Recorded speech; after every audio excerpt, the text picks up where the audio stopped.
Donc j'espère que vous allez bien. Donc on se retrouve pour une nouvelle vidéo où là on va parler en fait d'un sujet qui est super intéressant et qui est super important. Donc cette vidéo, je tiens à le préciser, elle va être assez longue. Donc pour vous donner une idée, je dois dire tout ça. Donc c'est recto verso. Et en plus vous expliquer. Donc ça va être assez long. Donc vous allez le voir d'ailleurs. Mais voilà, j'ai envie d'être claire et de vous expliquer correctement certaines choses, puisqu'il y a beaucoup de gens qui font des erreurs lorsqu'ils travaillent leurs abdominaux. Ils savent pas trop comment ça marche, ils les bossent tous les jours. Donc je vais vous dire des choses qui sont très importantes. Donc c'est pour ça que je vais prendre du temps et je vais pas essayer d'aller trop vite. Je vais essayer d'être claire et d'expliquer simplement mais sûrement.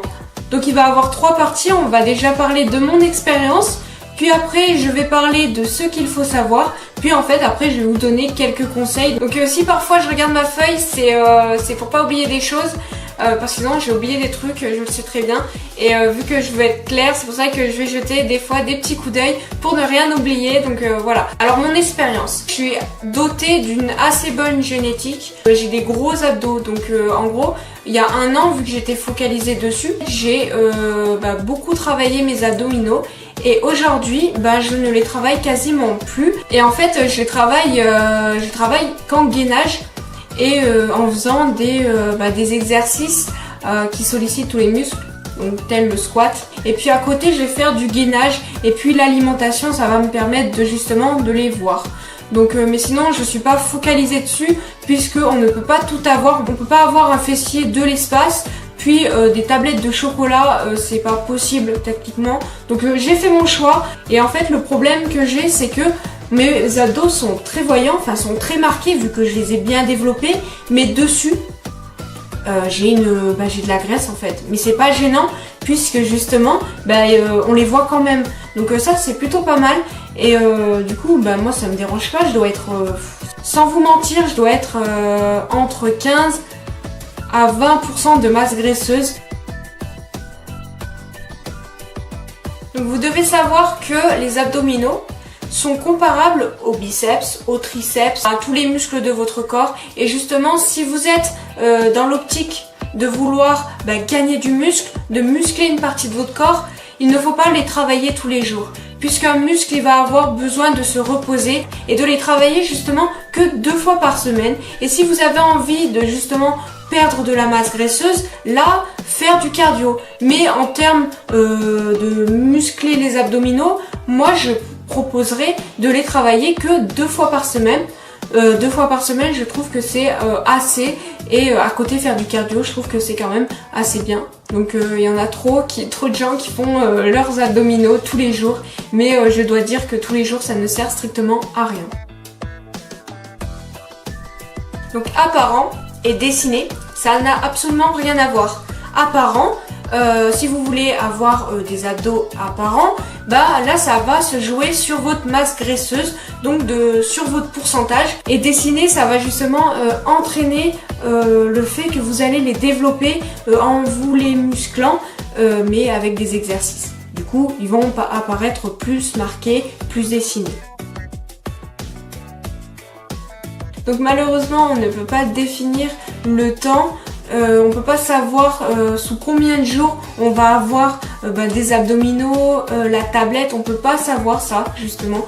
Et il y a beaucoup de gens qui me demandent t'as mis combien de temps pour les avoir? Mais justement ça dépend de notre génétique et ça va être différent chez tout le monde. C'est pas parce que moi je vais mettre par exemple 4 mois que la personne qui me le demande, elle va mettre 4 mois. Elle va peut-être mettre 2 mois, 5 mois. Après ça dépend des exercices qu'elle fait. Mais à savoir qu'on ne peut pas cibler une perte de graisse. Mais à savoir qu'on ne peut pas cibler une perte de graisse. Et c'est bien ça le problème.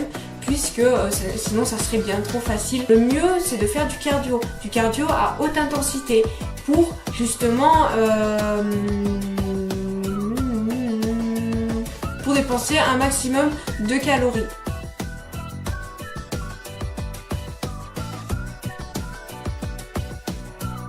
Donc là tout va se jouer sur votre métabolisme. Donc si votre génétique vous permet d'avoir un métabolisme qui est rapide, vous allez avoir tendance à brûler des calories beaucoup plus rapidement que la moyenne. Puis d'autres vont avoir un métabolisme beaucoup plus lent et à cause de ça, ça va engendrer du coup une prise de poids et un stockage de graisse beaucoup plus rapidement qu'une personne qui a un métabolisme rapide.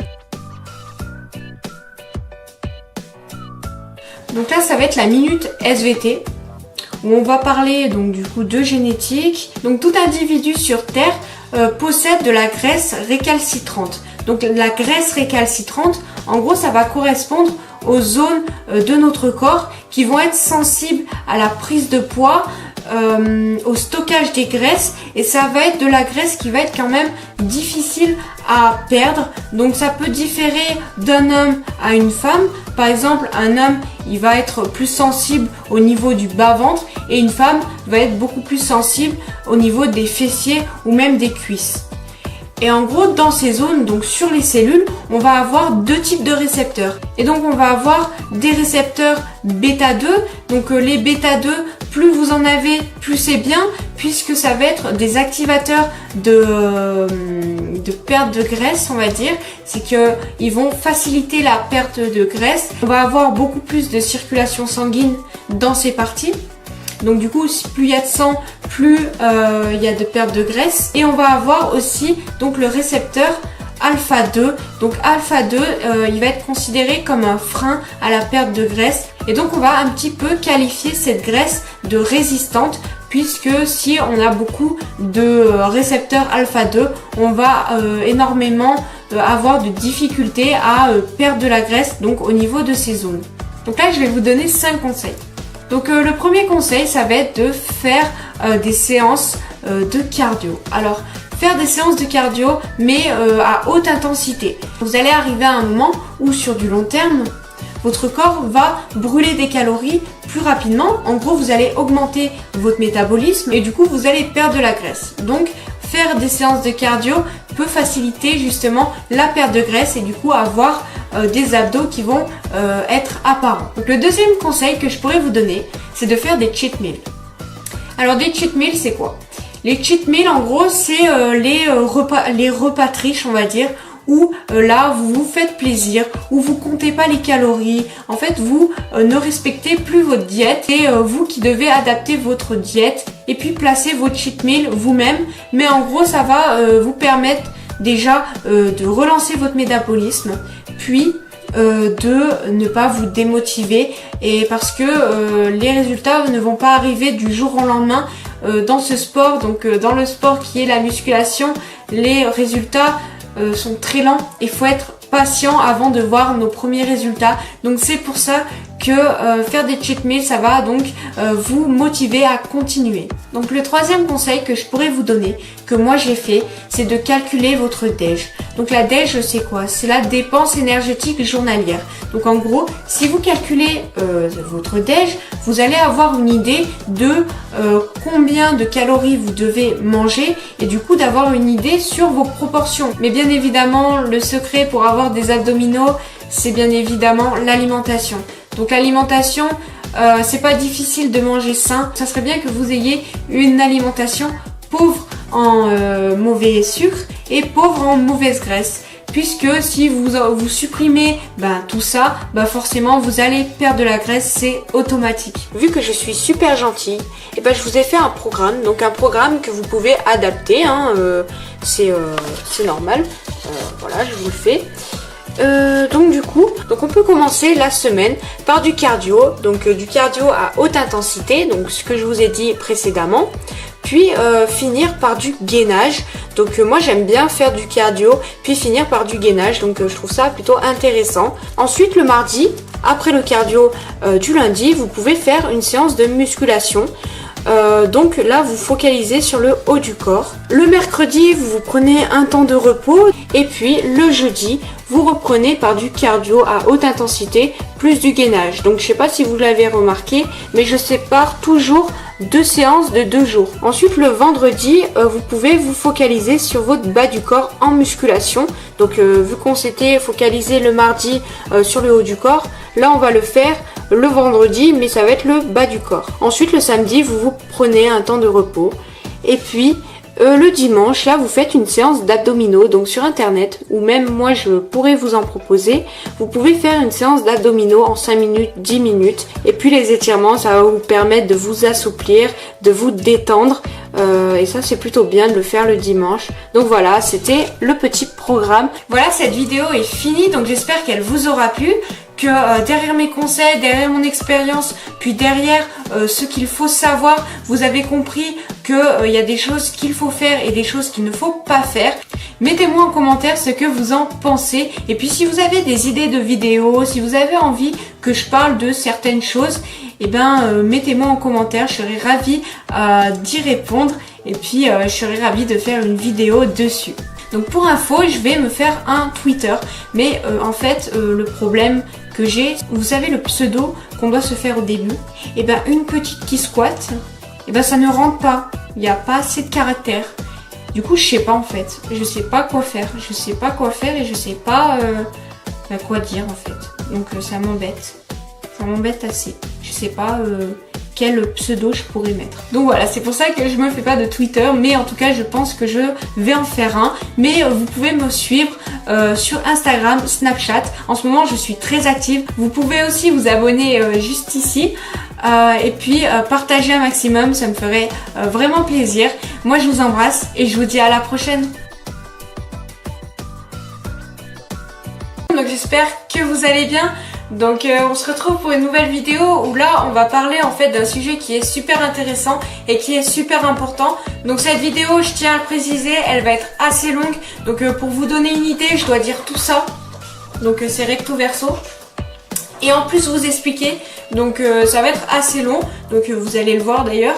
Mais voilà, j'ai envie d'être claire et de vous expliquer correctement certaines choses, puisqu'il y a beaucoup de gens qui font des erreurs lorsqu'ils travaillent leurs abdominaux. Ils savent pas trop comment ça marche, ils les bossent tous les jours. Donc je vais vous dire des choses qui sont très importantes. Donc c'est pour ça que je vais prendre du temps et je vais pas essayer d'aller trop vite. Je vais essayer d'être claire et d'expliquer simplement mais sûrement.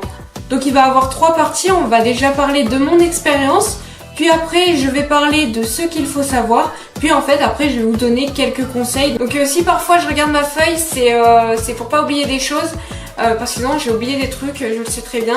Et vu que je veux être claire, c'est pour ça que je vais jeter des fois des petits coups d'œil pour ne rien oublier. Donc voilà. Alors mon expérience. Je suis dotée d'une assez bonne génétique. J'ai des gros abdos. Donc en gros, il y a 1 an, vu que j'étais focalisée dessus, j'ai beaucoup travaillé mes abdominaux. Et aujourd'hui, je ne les travaille quasiment plus. Et en fait, je travaille qu'en gainage et en faisant des exercices qui sollicitent tous les muscles, donc tel le squat. Et puis à côté, je vais faire du gainage. Et puis l'alimentation, ça va me permettre de les voir. Donc, mais sinon, je suis pas focalisée dessus, puisqu'on ne peut pas tout avoir. On peut pas avoir un fessier de l'espace. Puis des tablettes de chocolat, c'est pas possible techniquement. Donc j'ai fait mon choix. Et en fait le problème que j'ai, c'est que mes abdos sont très voyants, enfin sont très marqués vu que je les ai bien développés. Mais dessus, j'ai de la graisse en fait. Mais c'est pas gênant puisque justement, on les voit quand même. Donc ça c'est plutôt pas mal. Et du coup, moi ça me dérange pas. Je dois être, sans vous mentir, je dois être entre 15 à 20% de masse graisseuse.